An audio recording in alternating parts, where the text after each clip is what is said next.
Before we start, just a quick reminder to hit that subscribe button. Only 2% are subscribed at 1,000 subscribers. I'll be posting a special video. Don't forget whose money that is. I am Lauren and I was 32 when that line hit. I stood at the counter with my hand still on the receipt. It felt like he had slapped the air instead of my face. I laughed anyway because I needed this to be a joke. Mark flicked the edge of the receipt with his finger and watched me. Seriously, you went over again? His eyebrow barely moved. I looked at the total and my brain zoomed straight to the cheap toy on top. It was on sale, I muttered, and I hated how small I sounded. He smirked at the bags like they were proof that I could not be trusted.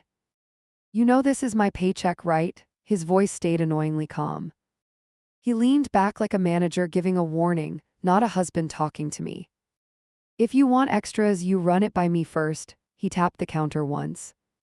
My chest clamped up fast and my mouth tried to save me before my brain did. I bought groceries and a toy for our kid, not a sports car. He gave a short laugh that never reached his eyes. Our kid, but my card, see the difference? He pushed the receipt closer. I picked it up just to have something in my hand that was not shaking. In my head, I heard myself snap back with something sharp and fearless. Out loud, I just said, "It is not like I am wasting money for fun." That is not the point. He opened the banking app with a quick swipe. He angled the screen toward me just enough so I saw the balance. I bust my ass out there and you just tap like it is endless. That one burned because somewhere inside I already feared he believed that. I gripped the counter edge and tried not to show how much the word endless stung. I am not just tapping, my voice came out thin but I kept going. I managed the bills, the laundry, the appointments, the kid, everything here. He shrugged like I had described watching television all day with snacks. You wanted to stay home, remember? He reached for a glass like this was casual. If you are not bringing money in, at least stay on budget. That line landed heavier than the first because it quietly rewrote my life. Suddenly, it did not feel like I had made a choice with him. It felt like I had signed a contract I never read. I watched him fill his glass and wondered when exactly I became overhead. I wish I could say I told him that in that moment. Instead, I took a slow breath and forced a light tone again. You know I am not out here buying designer shoes, I tried to joke. He snorted and nodded at the bags. Depends who you ask, $12 for a toy is not nothing right now. The way he said right now made it sound like we were dangling over a cliff. Tiny footsteps padded down the hallway and saved me for a second.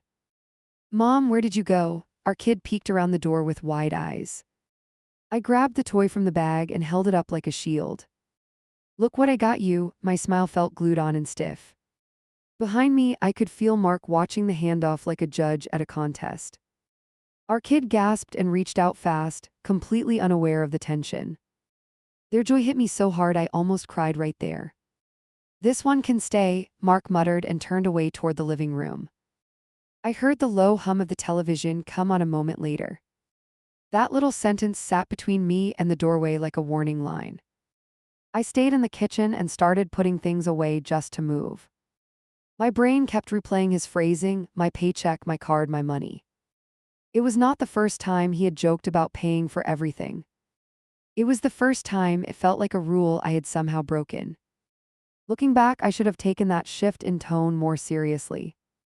I opened the cabinet where we kept the kid plates and paused mid-reach. A wave of anger rolled through me so sudden I almost dropped the stack. I had gone from debating brands in the store to defending a plastic toy at home. I knew people thought about money, I am not naive. I just never expected to feel like I needed permission to feed my own family. Hey, did you hear me? His voice floated in from the other room. We are tightening things up this month, no more surprises. I froze in place with a plate still in my hand. There was no question in his tone, it was a notice.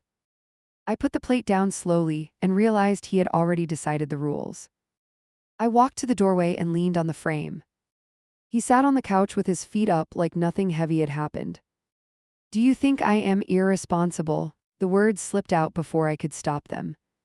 He glanced over, eyes still half on the screen. I think you do not see how hard I work to keep this place running. That last part hit like a joke from a cruel mirror. Was I not keeping this place running too? The thought flashed through me so fast it almost felt wrong to think it. We both work hard, I tried, and my throat tightened around the word both. He turned back to the screen and did not bother to answer that one. Silence led the hallway while the show in the living room kept talking. I stood there listening to some canned laugh track and my own pulse. In that gap my brain did what it always does, it tried to excuse him. Maybe he is stressed, maybe the bills are worse than I knew. Maybe if I just plan better next time this will not happen again. I went back to the kitchen and pulled out my phone. I opened the banking app and stared at the account name on top. His name sat there alone in bold letters, while mine existed nowhere. I had seen that screen before, I just never really noticed the missing part. Now it felt like the phone was quietly confirming everything he just implied. My thumb hovered over the transactions from the store. The total amount did not look outrageous, it looked normal and boring. Groceries, basic household stuff, that one little toy. I felt heat crawl up my neck anyway, like I had been caught stealing. That shame did not come from the numbers, it came straight from his voice. Footsteps came up behind me and I locked the screen fast. He reached past me for a snack without touching me at all. You got the mail from the box? His words sounded neutral on purpose. Not yet, I answered, even though I had walked right past it earlier. I already knew there would be another bill with his name and mine missing. He headed for the door and grabbed his keys.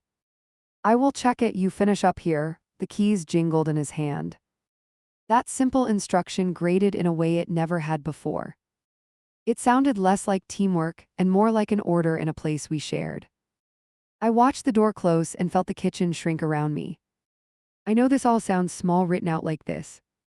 A receipt, a toy, a few sharp lines about money. If you have never been in it, you might think I am overreacting. Back then I told myself the same thing and swallowed the unease. Now I can see this was the first crack in a wall I thought was solid. Relax, I own the place anyway. That line dropped in the middle of a Saturday barbecue. He tossed it out after I reminded him to turn the grill down. A couple of friends laughed and clinked their drinks together. I wiped my hands on a dish towel and felt my neck go hot. He did not even glance over to see my face tighten. It sounded playful enough on the surface. You know that tone people use when they hide cruelty with a grin. If you only heard that one moment, you might shrug it off. I almost did, honestly, because admitting it hurt felt pathetic. Instead, I forced a chuckle and moved the plate closer to him. Careful, landlord will evict me if I burn anything. I tried to spin it into something light and stupid. He grinned wider and pointed his spatula toward me. She could not leave if she tried, she has no income. That got a louder reaction and my stomach dropped hard. I swear time stretched for a second while they laughed. One friend gave me a quick look, then focused on the grill again. No one called him out, no one even flinched. I pasted what I hoped was a normal smile on my face. Inside, something small snapped like a rubber band pulled too far. I changed the subject fast because that is my stupid habit. Did you book your flights yet? I turned to his coworker. My voice came out a little too bright and sharp. He jumped into travel talk like nothing weird had happened. Meanwhile, that last sentence echoed in my skull on repeat. Later, when everyone left, I stacked plates by the sink. He walked in behind me, humming some random tune.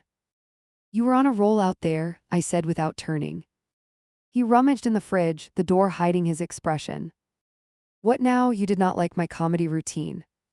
I gripped the counter and counted to 3. That line about me not being able to leave. I took a breath that felt thick and heavy. It was not funny to me, it landed weird. He closed the fridge and finally faced me fully. If you cannot handle a joke, that is your issue. His tone stayed easy, like he was tired of this script.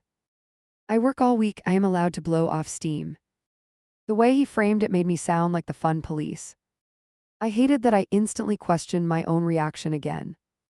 Joking is one thing, telling people I am trapped is another. My voice shook just enough to annoy me. He rolled his eyes and leaned against the counter. You know you are not trapped, everyone knows it is banter. He said banter like a stamp that erased responsibility. I wished I could say I walked away right then. Instead, I washed plates with too much force. Water splashed over the edge and soaked my shirt. He chuckled softly and murmured that I was being dramatic. It felt less like a comment and more like a label. Those little digs started popping up in strange places. We met his coworkers for drinks a couple weeks later. I ordered a small appetizer and a soda, nothing wild. Careful, you are spending the company funds, he joked. The table burst out laughing and I stared at the menu. He looped an arm around my chair as he kept talking. She keeps the home base running, I keep the bank feeding it. Everyone nodded like that was adorable and balanced. I laughed a beat too late just to keep the mood smooth. Inside, I felt like a prop in his little routine. On the drive home, the car felt weirdly loud. I traced a fingertip along the edge of the door handle. Do you ever notice how you talk about money around people? He drummed his fingers on the wheel like a bored drummer. Here we go again, you caught a vibe I did not intend. I heard you clearly, there was no vibe to translate. I stared out the window and watched houses blur past. You called it company funds, you do that a lot lately. He laughed once, a short sound with no warmth. You want me to say our empire instead, you good with that? It would have been funny if it had not stung. I pictured myself from the outside and hated that image. The stay-at-home wife whining about tone in the car. He knew exactly how that stereotype sounded out loud. He used it as a shield and I fell for it again. Nights got quieter between us even when we sat together. He scrolled on his phone while some show played in the background. Randomly, he would toss out another casual line that hit wrong. House boss needs to approve my overtime, he would mutter. The words always framed him as martyr and me as drain. I started watching his face more than I watched anything else, trying to catch even a flicker that he understood the impact. Sometimes I thought I saw a flash of awareness in his eyes. Then it would vanish under a shrug or a processed laugh. You ever feel like you are arguing with a mask? The worst moments were when other people joined the script. We visited his parents one Sunday for dinner. His mom handed me a dish and smiled a little too tightly. You are lucky he works so hard, this house is a lot. My fingers almost slipped and I had to pretend it was nothing. He stretched out in the armchair like a king enjoying praise. Someone has to bring home the bacon, right? His dad chuckled and shook his head with fake humility. These women have the easy job now, they do not get it. My jaw clenched so hard I felt an ache in my temple. I could have snapped right there, I wanted to. Instead, I went to the kitchen and busied myself with dishes. Water ran while they watched sports and joked in the other room. I stood there thinking how fast their sentences erased my effort. That buzzing anger sat under my skin like an electrical current. On the ride back, I tried one more time to reach him. Your mom made a weird comment about me being lucky. I kept my voice low so I would not start shouting. He adjusted the radio volume without looking over. She grew up different, she does not mean anything harsh. Then why does she talk like my work counts for zero? I heard how raw my voice sounded and hated it. He tightened his grip on the wheel just a notch. You are twisting everything into an insult lately. That sentence landed like a door slammed right in my face. After that, I stopped bringing up every little remark. Part of me did not want to hear that I was imagining things. Part of me worried he was right and I was just overly sensitive. So I started collecting the comments in my own head instead. Like tiny receipts no one else could see stacking up. I noticed the pattern most clearly during one random Tuesday. We were on the couch ordering takeout through an app. I picked a cheap option and hovered over the confirm button. You do not have to be that careful, it is my bill anyway. He laughed quietly and nudged my leg with his foot. There it was again, that possessive twist. Not our bill, not shared responsibility, just his generosity. I looked straight at him and asked one simple question. If you lost your job tomorrow, would this still be your house? He blinked slowly like the thought honestly surprised him. Why would I lose my job? That is not happening. He brushed it off like a bad movie plot. You worry about wild scenarios and ignore reality. The reality he liked was the one where he always provided. The version where my contribution stayed invisible suited him fine. Later that night, I lay awake beside him listening to his breathing. The room felt strangely unfamiliar, even though nothing physical had changed. It hit me how often he reminded me that everything here depended on him. Not in a proud partner way, in a leverage way. Once you hear that angle, it is hard to unhear anything. I got up and walked into the hallway to clear my head. Family photos lined the wall, and my eyes caught one in the middle. We stood there in wedding clothes, faces bright and foolish. Back then I thought equal ground. Staring at it now, it looked more like a contract I never read. Sit down, we need to go over the numbers. He was already at the table when I walked in. Laptop open, papers spread out, jaw set in that tight line. It looked less like a couple chatting and more like an audit. I stood there a second too long, and he flicked his eyes up in impatience. I pulled out the chair and lowered myself into it. My stomach already knew this was not a conversation, it was a verdict. He tapped a key and a spreadsheet popped up full of neat little rows. I put everything together so you can follow along, he said, voice firm. The way he said follow along made me feel like a kid in trouble. Okay, I answered slow, trying to keep my voice even. He pointed at one column with his finger marching down each line. Groceries, kid stuff, random extras, this is what you have been spending. He did not raise his tone, which somehow made it worse. Calm disappointment cuts deeper than shouting, in case you wondered. I needed those things, I started, and he lifted his hand. That little gesture told me my input was optional. Listen first, he said, and his jaw tensed around the words. We cannot keep bleeding cash like this every month. That choice of phrase made my chest clamp up like I was the wound. He clicked to another tab full of highlighted cells. This is what I bring in, this is what goes out. He barely glanced at me, eyes glued to the screen like I was background. I am restructuring how we handle money before this gets worse. The word restructuring made the room feel colder and smaller. I did not know we were sinking, I said, fingers gripping the chair. He gave a short, dry laugh that stung more than a yell. That is the issue, you do not see the full picture. His eyes finally met mine, steady and sure of his point. Someone has to be the responsible one with finances. That line hit harder than any chart on the screen. Responsible one, like the rest of us were reckless children. I felt heat crawl up my neck but forced myself to hold his stare. What does that actually mean for day-to-day life? I wanted specifics because vague power always hides something. It means we separate things, he answered, fingers back on the trackpad. One main account for income, bills, savings, all under my control. He pointed to a second smaller column on the screen. This one will be for household spending, you will have access to that only. There it was, the new role written in digital ink. I blinked at the numbers, trying to compute the shift. So I get this smaller amount for everything at home.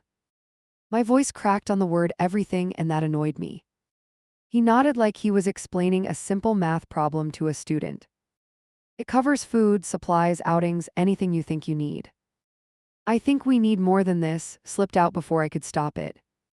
He leaned back, folded his arms, and watched me. Then you adjust, he replied, slow, like explaining basics. No impulse buys, no casual clicks, you track every dollar. The way he emphasized you made it sound like a punishment. I am not reckless with money, I said, pulse picking up. I plan, I check prices, I do not just throw things into carts. He shook his head once like he disagreed and did not care to argue. Your definition of careful is different from mine, he muttered. That felt less like opinion and more like a stamp on my forehead. He reached into a drawer and pulled out a slim card. He placed it on the table between us with a small tap. This is the one you will use from now on. The plastic caught the light and my eyes went to the name. Only his name, nothing that connected it to me at all. I picked it up and turned it over, fingers suddenly clumsy. So I am just an extension of your account now. The words came out sharp and bitter before I could soften them. He rolled his eyes and let out a controlled breath through his nose. You are overdramatizing, it is still for the family, just managed. Managed by you, I answered, card digging into my palm. If I need more for something important, what happens? He shrugged like the answer was obvious to anyone with sense. You text me, we talk, I transfer if it makes sense. Ask, request, wait, that was the new sequence he just sketched. At that time, I told myself I was reading too much into it. Looking back now, I know my gut was screaming the truth. Any system that requires you to ask for permission for essentials is loaded.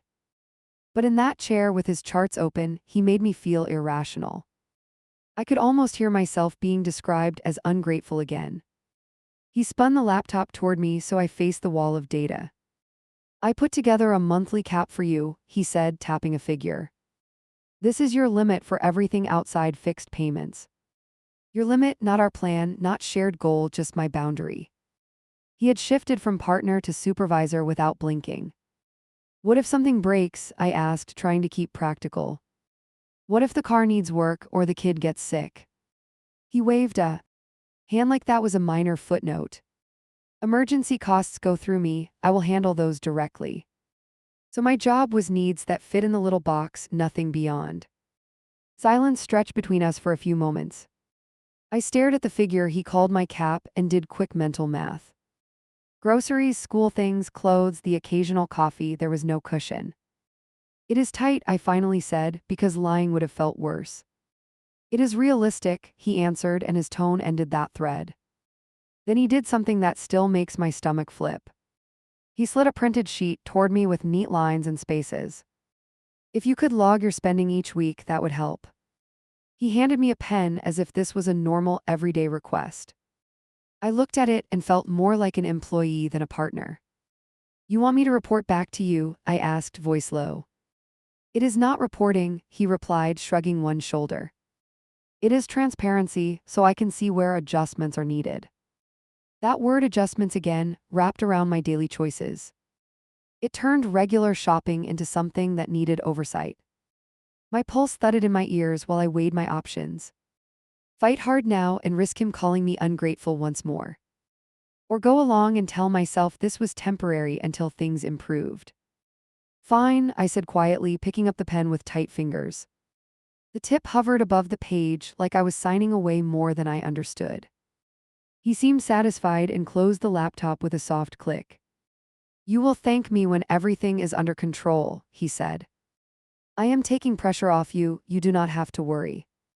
That line almost made me laugh because the pressure had never felt heavier. He walked away with the laptop under his arm like a done deal. I stayed seated and stared at the new card in my hand. It looked harmless, small, almost convenient if you glanced quickly. But every limit, every rule, every new step had been his choice. No conversation, just a presentation of decisions already made. That realization sat on my chest like a weight I could not shake. I opened my banking app out of habit and checked the accounts. The old shared one I used for everything had a lower amount than usual. Another line showed a fresh account labeled in a way I had never seen before. Transfers had already been done before he even called me in. By the time we talked, the system he described was already live. That part hit me harder than any of his careful phrases. He had set all this up without my input, then framed it as teamwork. The conversation was just him informing me of the new structure. I realized he did not see me as someone to plan with. He saw me as a line item to control, so his plan would run smoothly.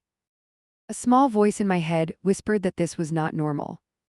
Another louder one echoed every time he called himself the provider. That second voice asked who I thought I was to argue. I wish I could tell you I listened to the first one right away. Instead, I tucked both away and focused on surviving the new rules. His footsteps came back down the hall and I straightened up. He leaned on the doorway and nodded toward the card. Put that in your wallet, start fresh next week. Like this was some fun challenge, like a game with simple instructions.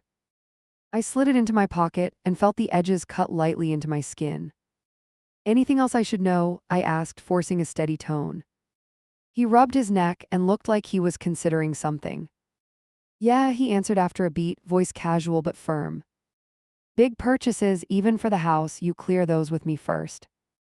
There it was, the final line closing the gate on my independence. He walked away humming a tune under his breath. I sat alone at the table with the log sheet in front of me. The rows waited for me to justify every future dollar. In that moment, I understood something ugly but important. He did not just want to manage money, he wanted to manage me. Your phone kept buzzing, I picked it up. I said that before my brain caught up with my mouth. He was in the bathroom with the fan running loud. The screen had lit up 3 times in a row on the couch. Curiosity and dread pulled harder than any idea of privacy. I did not open anything at first, I swear. The preview alone made my chest clench. Yeah, she spends my money like she earned it. That line floated over the background image and hit me full force. I stared at it so long the screen dimmed. My thumb moved before my conscience could yell stop. I tapped the message thread and felt my pulse slam. It was a family group chat with his parents and sister. The newest line sat there with laughing emoji under it.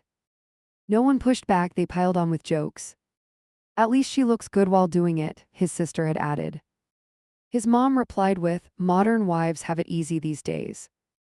Another row of reactions sat under that sentence like applause. I scrolled higher with a kind of ZK fascination.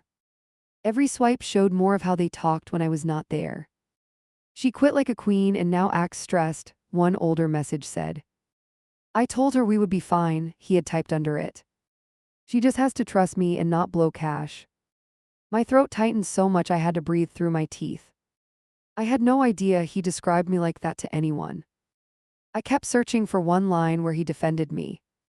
Anything where he corrected them and said I carried my weight. If it was there, I never found it in that chat. Instead, I hit another line that made my stomach twist. Good thing the house is only under my name. That one sat there in plain text, no joking tone to soften it. His mom had replied with 3 clapping emojis and a line. Smart man, you never know these days.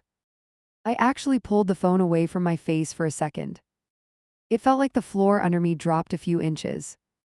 Up until that second, I had assumed some kind of joint ownership. We never sat down and broke down paperwork together. I never pushed to see documents, which now makes me furious. I accepted his old line about I handled it and moved on. Seeing those words made every lazy assumption slam into me at once. I scrolled more frantically now, half hoping I misread the tone. Another comment from him, a few days earlier, glared back. She forgets none of this would exist without my job.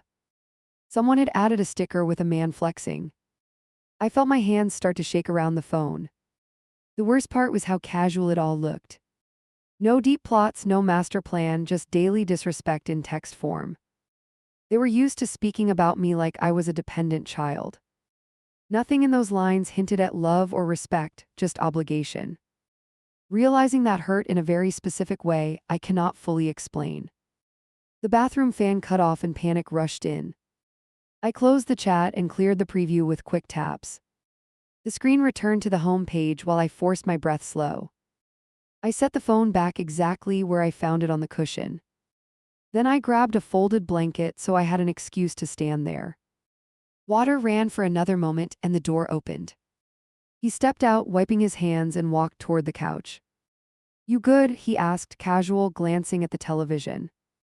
Yeah, I answered too fast, clutching the blanket to my chest. I watched his eyes flick down to the phone like a reflex. He picked it up and checked the screen in one quick motion. For half a second his jaw tightened, then relaxed again. Spam alerts all day, he muttered, locking it with his thumb. He tossed it onto the table like it was nothing. The act was smooth, but I saw the tiny stiffness in his shoulders. I knew then that he knew something, even if he did not know what. It turned into this silent standoff neither of us acknowledged. I wanted to scream that I saw everything in that thread. Instead, I folded the blanket, unfolded it, and sat. My whole body felt too loud in that quiet room. He dropped next to me and pulled the remote closer. Anything happen while I was in there? He asked. His tone sounded light, but his eyes stayed on me. Just the usual spam, I replied, echoing his lie back at him. We both knew we were pretending and we both held the act. Here is the part I still argue with myself about. Why did I not confront him right then, in that moment? I can give you a list of reasons that sound logical. Shock, fear, our kid napping down the hall, all of that. The simple truth is I felt outnumbered in my own living room. I got up and went to check on the bedroom. Our kid slept diagonally across the bed, face relaxed and peaceful. I touched a little foot lightly and felt tears push up. The text kept flashing in my mind like neon signs. Spends my money, my house, good thing it is under my name. Back in the hallway, I leaned against the wall for balance. This was the first time I truly realized everyone else knew except me. His family understood how the house was titled, I did not. They knew exactly how dependent I was on him and enjoyed it. That mix of humiliation and anger almost made me dizzy. I walked back toward the living room and watched him from the doorway. Feet up, snack in hand, show playing, face calm. He looked like someone who had never worried about security a single day. I saw myself through his chat words for the first time. Not as his partner, but as an expense with a cheerful profile picture. "Do you need anything?" he asked without turning his head. His voice sounded almost bored, like nothing had shifted at all. I swallowed hard and forced my tone neutral. "No, I am going to switch the laundry." I needed distance before I said something I could not unsay. In the laundry room, I sat on the closed lid and stared at the floor. My mind replayed each phrase with new layers of meaning. She quit like a queen, she spends my money, good thing the house. Every word tightened this invisible net around me. I felt like I had walked into a trap with my eyes closed. Back then, I still blamed myself more than anyone else. I thought you should have checked the deed, you should have asked. You let him handle everything because it felt easier at the time. Now look at you, reading your own life as a thread. If you have ever had that moment, you know how crushing it feels. I stayed in there long enough that he finally called out. "Everything okay back there?" His voice floated down the hall. "Yeah, just finishing up," I answered, forcing a steady tone. I threw a random towel into a basket just to justify the pause. Then I walked out like nothing inside me had broken. The rest of the afternoon moved strangely slow and sharp. He complained about a game score, laughed at a joke on the show. I nodded in the right spots, ears still buzzing with those texts. Every time my phone buzzed, I flinched and grabbed it. Part of me expected another message about me to pop up there too. When our kid woke up, we shifted into that family routine.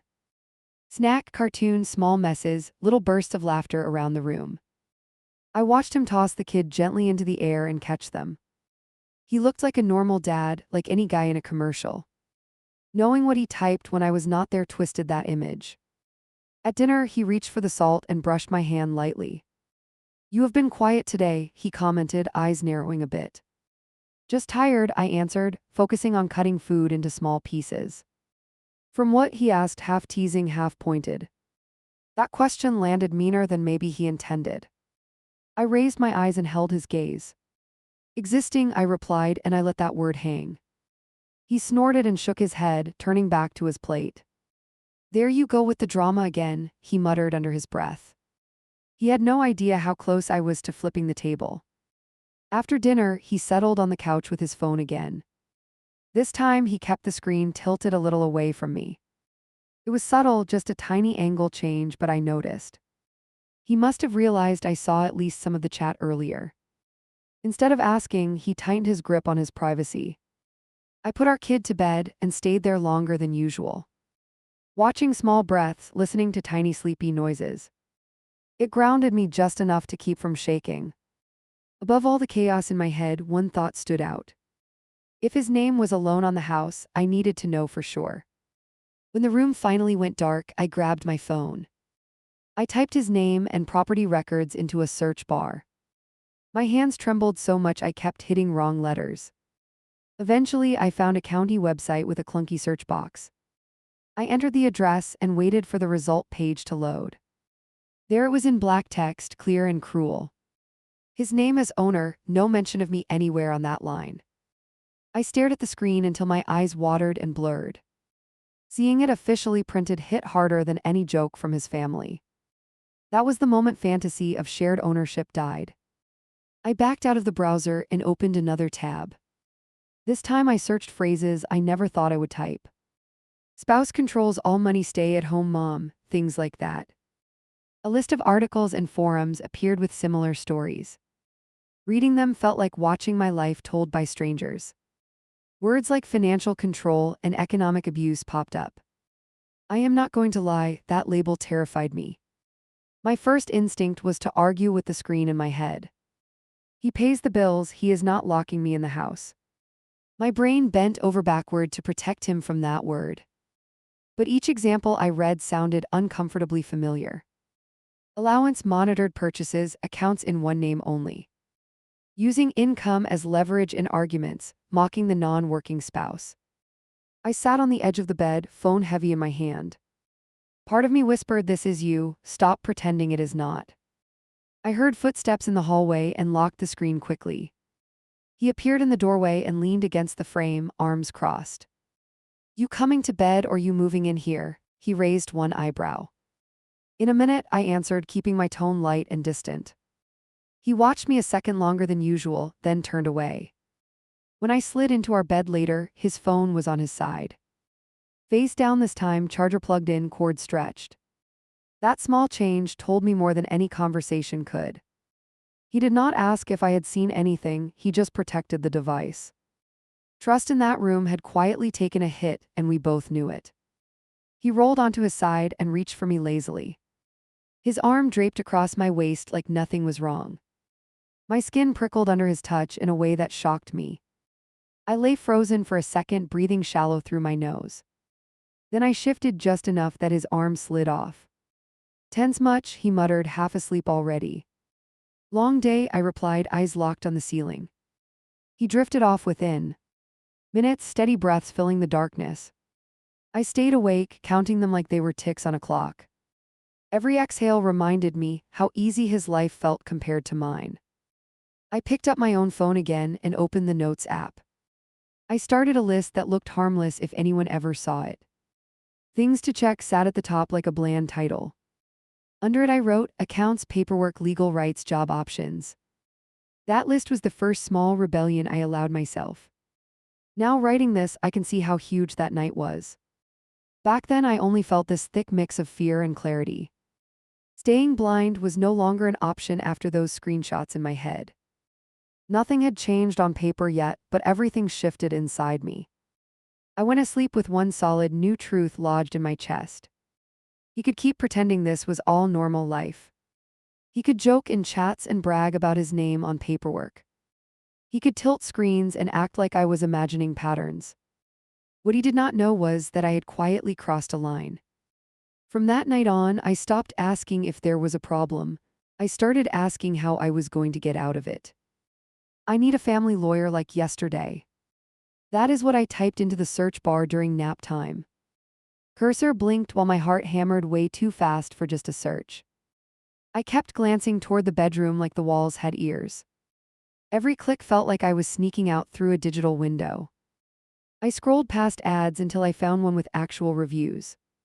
Free consultation, the site claimed, which felt just safe enough. My thumb hovered over the call button and froze. Once I made that call, I could not unknow whatever I heard. I hit dial anyway because living in that fog scared me more. A calm professional voice answered on the second ring. My own voice sounded shaky and weird when I introduced myself. "I am a stay-at-home mom. I think there is financial control." The words tasted strange, but also strangely accurate. Silence hummed for a moment while the person typed. "Let us set a consult," they said, tone steady and practical. They offered an opening for the next week in the morning. I checked my mental calendar, which was mostly naps and snacks. "That works," I replied, palms slick against the phone. We confirmed the time and they gave me the address. When the call ended, I just sat there staring at the floor. Part of me felt like I had cheated on my marriage. Another part felt like I had finally called a lifeguard. You know that jolt when you admit something out loud? I had that full body, like a truth finally clicked into place. Right after that, reality smacked me again. If I actually left or even pushed back, I needed income. I could not walk into court with empty pockets and vibes. I opened a new tab and my fingers shook all over again. This time I searched jobs near me, flexible hours. Listings popped up with requirements that looked foreign suddenly. Software names, years of recent experience, all those bullet points. I scrolled until my eyes blurred and self-doubt kicked hard. Who do you think you are? That ugly voice whispered. You washed dishes today and wiped up yogurt, remember? I closed the browser before I started crying at job boards. Okay, I told myself, one thing at a time. First, figure out where the kid would go if I worked. I searched daycare options and winced at the price ranges. Each number looked like it belonged to some other planet. I almost backed out right there, I'm not going to lie. Instead, I clicked one link that offered tour and online forms. They had a spot to request a visit, limited times listed. I picked one for later that week and filled in the details. Typing my number felt like signing up for a test I might fail. All this happened while the baby monitor sat beside me. Every tiny rustle from the bedroom made me jerk. If Mark walked in on any of these tabs open, I was screwed. He would call it paranoia, accuse me of planning some stunt. So after every search, I cleared history like a teenager hiding something. That night at dinner, he droned on about a coworker. Something about promotions, hours, the usual grind talk. Normally, I would nod and ask follow-up questions on autopilot. This time, I found myself studying his face like new data. The man who kept saying had no clue what I had done. Work is brutal lately, he complained, stabbing at his food. Everyone wants more out of me, nobody understands the pressure. I watched him for a beat and something in me hardened. Must be intense being the only one who works, I said. He paused, fork mid-air, then gave me a weird look. That came out spicy, he remarked, lip curling slightly. I am just agreeing with what you always tell everyone. My tone stayed calm, but my eyes did not leave his. He shrugged it off and changed the topic to sports. That is when I knew I could not share my plans yet. The morning of the daycare visit, my nerves were shot. I told him I had a parent meeting at the center. That part was not a lie, just not the whole story. He barely looked up from his phone before work. As long as it does not cost extra, do what you want. Those words actually helped in a twisted way. If this visit went well, it would definitely cost extra. That would be the moment my plan either died or grew legs. I strapped our kid into the car seat with shaking hands. They kicked their feet and sang some nonsense, oblivious. The center smelled like disinfectant and crayons mixed together. A busy receptionist greeted us and handed me a clipboard. I watched kids run around while parents talked in low voices. Everywhere I looked, adults juggled work clothes and snack bags. For once, I did not feel like some alien in yoga pants. The director came out and shook my hand firmly. We do tour during class, so you see a normal day. I trailed behind them, holding my child's small hand. They showed art projects and reading corners and tiny chairs. I measured every detail against one question: could I leave them here? My kid clung to my leg at first, then eased up. They drifted toward a group, building blocks on the rug. In minutes, they were laughing with another child. Watching that, my throat tightened in a new way. They could be okay without me in the room. Do you work outside the home? The director asked. That one simple question punched a little pause into my brain. Not right now, I answered, then forced myself to continue. I am looking into options and needed to see this first. Their nod was neutral, no judgment, just processing. When would you need a spot if you decide? They continued. As soon as possible, tumbled out before I could edit it. Even hearing myself say that felt unreal. They checked a chart and made a thoughtful noise. We may have an opening next month, no promises yet. Next month. That rough timeline lit something up in my chest. It meant all this was not just fantasy in my head. I wrote my name on their waiting list with a steady hand. Inside, I was anything but steady, but I kept my grip. On the drive home, my kid chattered about toys and new friends. I let them talk while my mind raced. Lawyer appointment, possible daycare, missing piece was income. Every part depended on that last one actually happening. I gripped the steering wheel and felt equal parts terror and hope. Nap time became my secret planning shift. I pulled out my beaten laptop and opened an old folder. There it was, my dusty resume from what felt like another life. Job titles and dates stared back like records from a museum. The gap since then yawned in the middle of the page. I deleted whole sections that no longer made sense. My fingers hovered over the blank space where years should be. Instead of pretending it did not exist, I wrote the truth. Full-time caregiver and household manager, I typed slowly. Listing actual tasks made my chest lift just a little. Coordinated schedules, managed budgets, handled logistics and emergencies. It looked less like nothing and more like project management. I am aware that sounds like spin, but it also felt accurate. That dual feeling is weird, convincing yourself you count. It felt like pulling myself up by my own collar. I updated skills, dates, contact information. Opened a basic job site and created a profile again. Uploading the resume made my palms sweat all over. The progress bar crawled while my heart pounded. When it hit 100, I almost slammed the laptop shut. Next came the part I dreaded even more. Actually applying for specific roles instead of just browsing. I picked one listing that did not demand miracles. Administrative work, some customer contact, nothing wild. I started the application and hit the first essay box. Why do you want this position? I stared at that sentence for at least a full minute. Honest answer, because I need to not be trapped, obviously. But I wrote about organization and supporting team goals instead. Every word felt like a small lie wrapped around a bigger truth. Halfway through, the baby monitor crackled to life. Nap time mercy was over and my window closed. I saved the draft with a shaky breath. Coming, I called out, forcing my voice cheerful. The laptop lid closed with a soft final click. Later that night, opportunity fell into my lap from nowhere. Mark slumped onto the couch, groaning about a long day. Work is insane, they keep talking about downsizing. He rubbed his forehead and dropped the remote beside him. For the first time, I heard actual vulnerability in his voice. Downsizing, I repeated, my pulse jumping. He nodded without looking my way. They mentioned reviewing staff, trimming wherever they can. He let out a rough laugh that did not sound amused. Guess we both better hope they still like me. That sentence rattled through my whole body. If he lost that job with no backup, we're done. Not because of the money alone, but because of the power shift. He had built his entire identity on being the sole provider. If that disappeared, our whole dynamic would explode. Have you thought about me going back to work too? The words came out quieter than I intended. He glanced over with eyebrows raised, almost amused. You going back, he repeated, like I suggested climbing the moon. That reaction burned hotter than anything else he had said. I had a career before, I reminded him, sitting up straighter. I could help with costs, take some weight off you.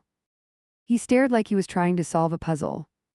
Our kid needs someone home, we agreed on that, he argued. It sounded less like concern and more like a convenient excuse.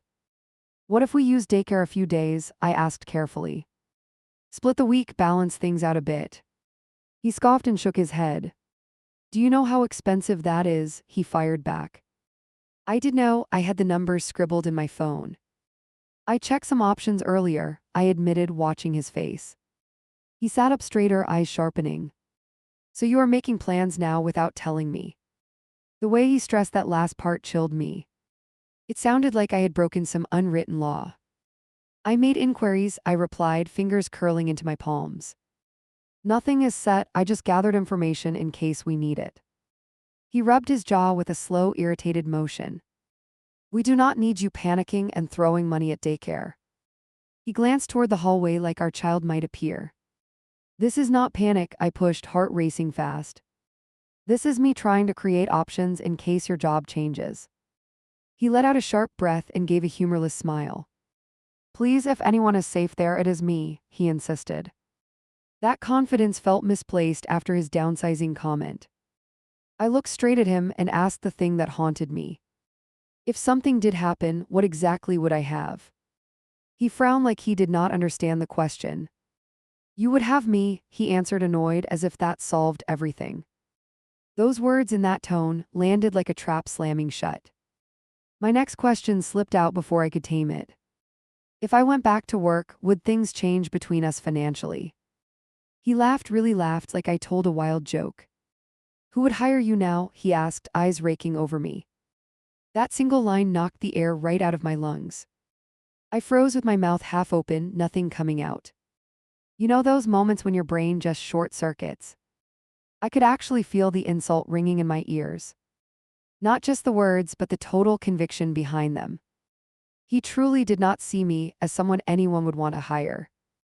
Wow, I finally managed, my voice low and tight. He shrugged and reached for the remote again. I am being realistic, that is all, he claimed. You have been out for years, the market moved on.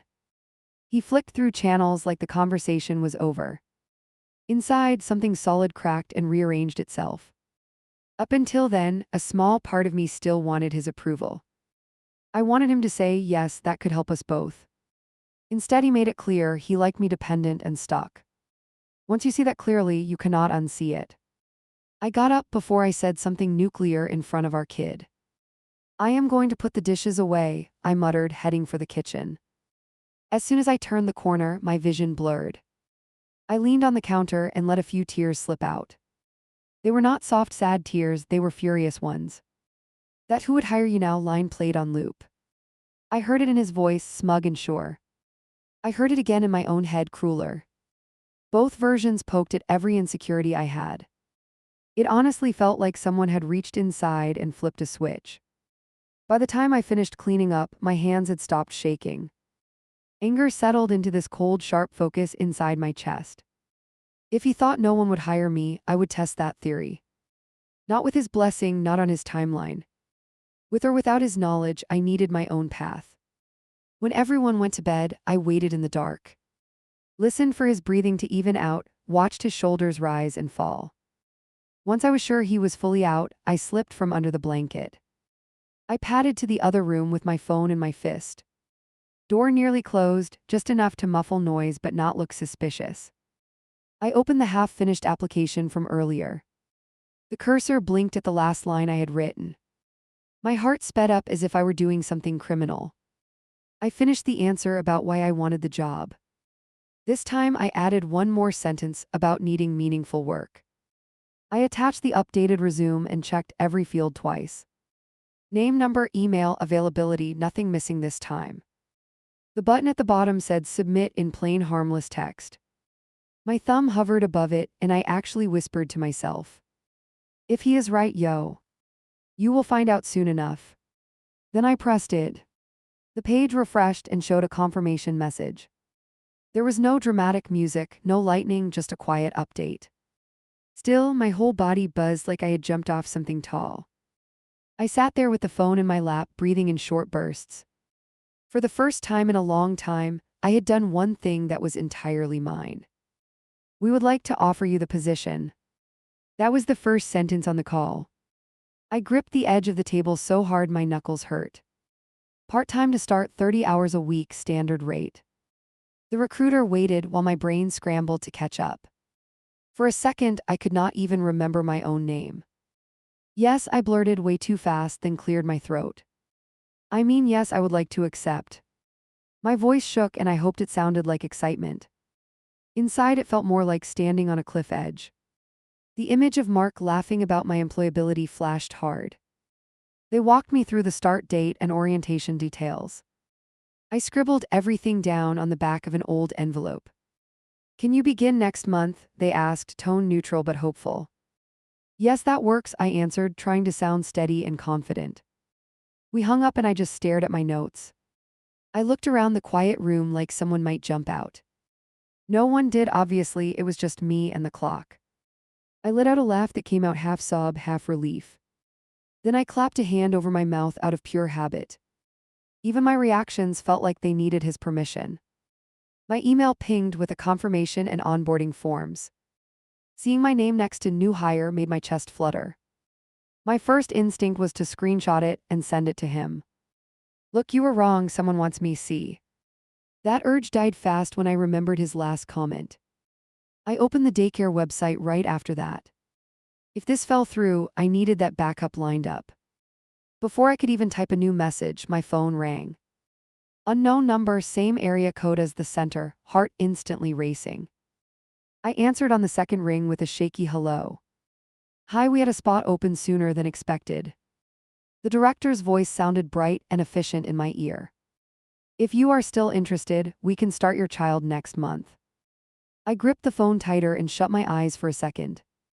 2 doors opening on the same day almost floored me. Yes, absolutely, we are still interested, I said, breathless. We went over schedules and payments and care details. Every number still made my stomach clench, but less than before. Now those costs connected to an actual paycheck on my screen. Fear and adrenaline tangled together in a strange buzzing mix. When the call ended, I checked the time on the stove. My consult with the lawyer was in less than an hour. I had booked it before any of this came through. Now it felt less like a maybe and more like a step. I grabbed my keys before I could overthink the whole thing. At the office, my hands would not stop fidgeting. A receptionist passed me a clipboard with basic intake questions. Reason for visit, the form asked near the bottom. I wrote, financial control in marriage and questions about property. Seeing those words in my own handwriting made my throat tight. The attorney walked in with a notebook and a steady gaze. We shook hands and sat across from each other at the table. Tell me what is going on at home, they invited gently. So I did, piece by piece, no fancy details, just facts. The card, the accounts, the group chat, the deed check. They listened without interrupting, just the occasional short clarifying question. When I finished, the silence in the room felt thick. You are not crazy, they said first, which nearly broke me. This fits a pattern we see a lot with financial control. Hearing that phrase from a professional hit like a hard truth. I asked about the house before anything else. The title is only in his name, I checked records, I explained. They nodded slowly and flipped to a marked page. In this state, marital property is about when it was acquired. In a divorce, a judge can still divide equity fairly. So he cannot just toss me out and keep everything, I asked. I needed that sentence more than I wanted to admit. No, not without a legal process and orders, they replied. They went over basic rights to support and shared assets. Every line they explained chipped away at his favorite threats. I mentioned the allowance and the spending logs. That is not budgeting together, that is control, they said bluntly. If you wanted, we could document this and file. The idea of filing right then made my stomach lurch. I was not ready for that war, not yet, maybe not ever. For now, I just need to know my options, I told them. We talked about separate accounts in my name only. About keeping records of comments and messages and bank transfers. They suggested saving screenshots and printing info. Artant ones. Knowledge is leverage, they added, and that stuck with me hard. When I left, I had a folder with pamphlets and a card. Also a head full of terms I never thought I would need. No one forced me to decide anything that day. I walked out feeling both exhausted and oddly stronger. Like someone finally switched the lights on in a dark hallway. Back at home, he was already in the driveway. My chest tightened as I pulled him beside his car. He glanced at his watch when I got out.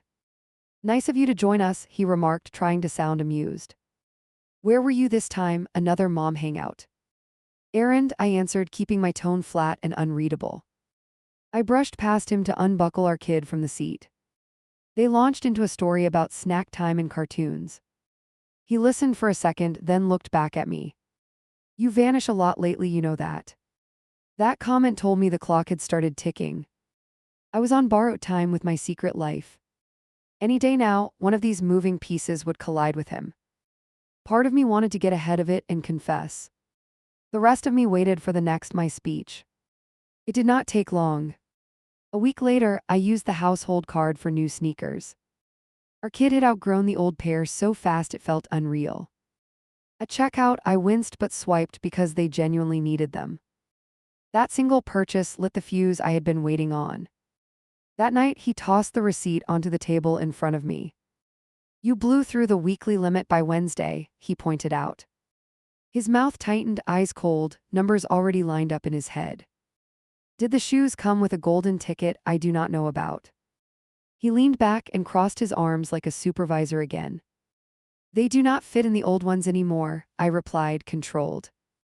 I am not buying luxury, these are basic necessities. He clicked his tongue and shook his head slowly. You say that every time you overspend, he argued, voice rising. We have a system and you still treat this like play money. Play money. That phrase snapped something that had been hanging by a thread. I felt a strange calm slide over the panic. Your system gives me an allowance and calls it responsibility, I said. He laughed once, a sharp sound that carried zero humor. You are welcome, by the way, he shot back, chin lifted. Most people would love to have someone covering everything. He waved a hand toward the walls like a stage. This roof, these bills, that refrigerator, all because I work. There it was, the speech he loved trotting out. I watched him gesture around the room and felt heat rise. He was so used to this performance he did not see my expression. You know what I hear when you do that? I asked quietly. I hear you reminding me you think you own all of this. His face shifted at that, just a little enough. Well, technically, he started and my stomach clenched. He caught the look on my face and finished anyway. On paper, yes, this place is mine, I signed for it. He delivered that like a final winning move. I actually felt my heartbeat slow instead of spike. Yeah, I answered, too calm for his comfort. I know your name is the only one on the deed. His eyes narrowed as that processed in his head. He had never told me that directly, not once. So how exactly do you know that? He asked slowly. I let the silence stretch for a breath, maybe two. I looked up public records, I replied, meeting his stare. It takes 5 minutes if you know where to search. He shifted his weight from one foot to the other. The performance smile was gone now, replaced with something harder. You have been digging, he observed, jaw tight, fingers tapping. You checked on me like I am some scam artist. Every word dripped with wounded pride. Why would you do that unless you're planning something? We both knew the answer, even if we danced around it. My name missing from the house told me enough, I said. That plus the group chat where you brag about it. His whole body went rigid at those last words. The color drained from his face as it clicked. You went through my messages, he demanded, voice low. I saw the notifications popping up right in front of me. I read your comments about me spending your money. I did not raise my tone, which somehow landed heavier. You joked about me being dependent and called it harmless. Your family cheered you on while you did it. He scrubbed a hand over his face in a rough motion. You are twisting friendly banter into some conspiracy, he argued. It was just blowing off steam, we all talk like that. You had no right to invade my private conversations. He latched onto that part fast, ignoring everything else. Maybe I crossed a line, I admitted, breathing steady and slow. Or maybe I finally saw what you really think of me. I stepped closer to the table and set my phone down. Either way, we are not living in your fantasy script, NM. Or things are changing whether you welcome it or not. He snorted and spread his hands in a mocking gesture. Oh yeah, and how exactly are things changing? You going to cut back on sneakers and coffee runs? His voice dripped sarcasm like he was back on stage. I almost smiled because he had walked into my trap. I have a job, I said, clear and simple and loud. The room went weirdly quiet except for the faint hum somewhere. For real work with actual pay starting next month. The words hung there between us like a new piece of furniture. He stared at me like he had misheard everything. You are joking, he said finally, almost laughing the words out. Nobody called me to verify anything, that sounds fake. That sentence told me exactly where his head lived. If I do not approve it, it cannot be real, basically. I unlocked my phone with a swipe and opened my email. I turned the screen and slid it across the table toward him. Offer letter, position title, start date, my name on top. He skimmed it, then read slower, then checked the address. His expression went from disbelief to something tighter and meaner. You did all of this behind my back, he snapped. I did all of this behind your control, I corrected calmly. I am allowed to apply for work without a permission slip. I could feel my pulse pounding in my throat and wrists. But since you care about logistics, payroll goes into my own account. Not the one you manage, a separate one, just mine. His laugh came out sharp and disbelieving. You think one little paycheck changes this whole setup? He tapped the sides of the offer letter with 2 fingers. You will barely cover gas and daycare and snacks. I am still the one holding this place together. Maybe, I answered, not giving him the satisfaction of denial. You will still make more, probably for a while. But I will have income that does not require your blessing. That changes plenty on my side of this story. Especially if you ever try that you have nothing line again. His eyes flashed at that last bit. So that is what this is about, he said, voice icy. You think you can just walk if you get annoyed enough. You forget whose roof you are under right now. He gestured around again like the house was an argument. I did not forget, that is the problem, I replied. I reached into my bag and pulled out the attorney folder. His gaze dropped to the logo and then back to my face. Color rose in his neck as understanding crashed over him. You talked to a lawyer, he breathed, almost a whisper. I wanted to know my actual rights, not just your version. They explained how property works and what judges look at. I kept my tone even because panic would only feed him. They also told me using money as control can backfire in court. All those allowances and lectures, not the flex you think. He paced away from the table and then back again. You want to threaten me with court now, is that it? This is our marriage, not some business contract debate. His hands moved in sharp jerks as he talked. He looked more rattled in that moment than I had ever seen. I am not threatening, I said, though yeah, it was close. I am telling you I am not helpless like you counted on. My paycheck, my separate account, my knowledge, those are shields. If you push, I will use every single one of them. I am done letting fear of nothing keep me in line. He fell silent for a long second, chest rising and falling hard. Then he reached for the household card on the counter. You know what, if you want independence so much, enjoy it. He held the card up between two fingers like a cheap prize. This goes away once you clock in somewhere. Good, I answered, surprising both of us. I do not want your allowance anymore. I will cover groceries and daycare from my income proportionally.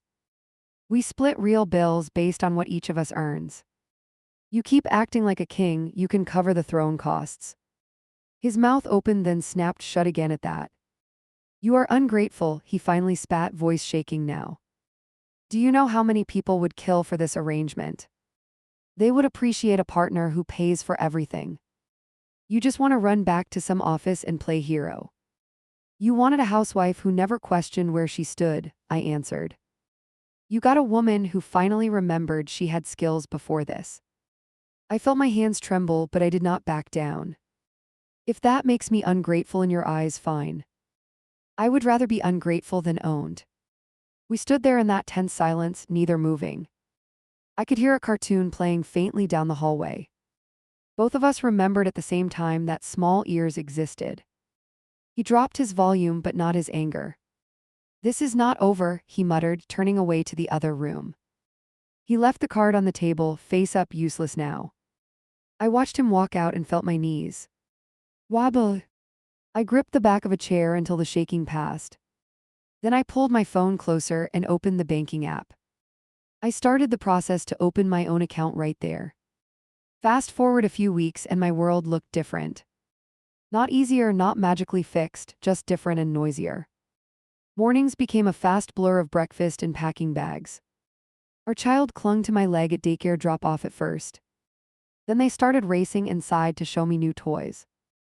My first day at the job, my fingers would not stop twitching. I wore borrowed office clothes and tried to walk like I belonged. The tasks were simple, but my brain felt rusty and slow. Every completed item on my screen felt like a tiny comeback. I kept hearing his voice telling me no one would want me. During lunch, I watched my coworkers chat about weekend plans. No one there knew anything about my home disaster. They just knew I was new and learning fast and trying. One of them patted my shoulder and said, "You are picking this up." I almost cried in the break room over that casual vote of confidence. The first payday hit and my account showed the deposit. It was not huge, but it was real and mine. I stared at the number until the screen dimmed itself. Then I transferred a chunk to cover daycare with shaking hands. Paying that bill myself felt like reclaiming a piece of my spine. At home, Mark shifted into this weird half-truce mode. He still tossed small jabs about my little job sometimes. But he stopped waving the house in my face as often. Maybe the lawyer folder spooked him more than he admitted. Maybe the sight of me actually leaving for work rattled him. We argued about schedules and who handled pickups. We clashed over money more directly now that I had some. Instead of pleading for funds, I said I will cover my share. The fights got louder but also more honest in a twisted way. At least the masks were gone, I could see his shape clearly. One night he tried the old line again out of habit. If you walk out, remember whose name is on everything.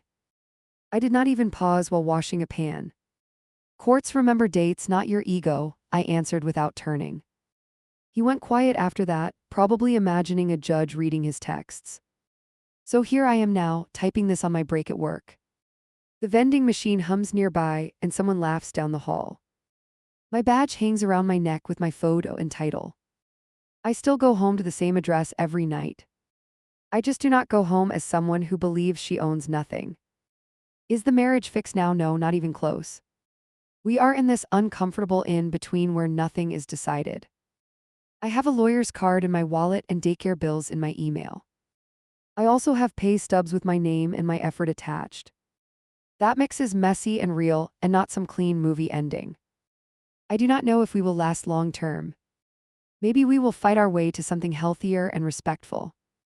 Maybe I will be sitting in a different office soon discussing paperwork. Right now, I am focused on one simple thing.